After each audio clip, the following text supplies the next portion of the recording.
Hello and welcome. Let's learn a little bit about dot plots. First, why do we make a dot plot? Well, we can create a picture of quantitative data by creating a dot plot. For instance, if we have a long list of ages, we can organize that data into a picture that would look like that.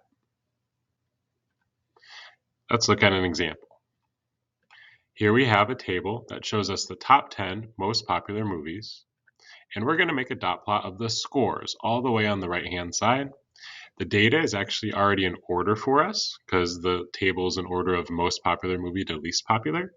So I'm just going to look at the top for the greatest number, look at the bottom for the least number, and make a number line that goes from a little bit lower than the least number to a little bit greater than the greatest number. So in this case, a little bit further than 8.8 and a little bit greater than 9.3.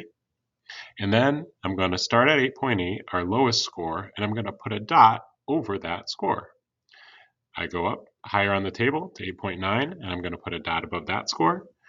Then we have another 8.9, so I'm going to put a dot above that. Then we have several 9.0s, so I'm going to list those, followed by a 9.2 and a 9.3, and we've completed our dot plot. What conclusions can we make from it? Well, based on this, we can see that most of the movies scored a 9. Are there any other conclusions that you could make? Hope this video is helpful and that you visit us again.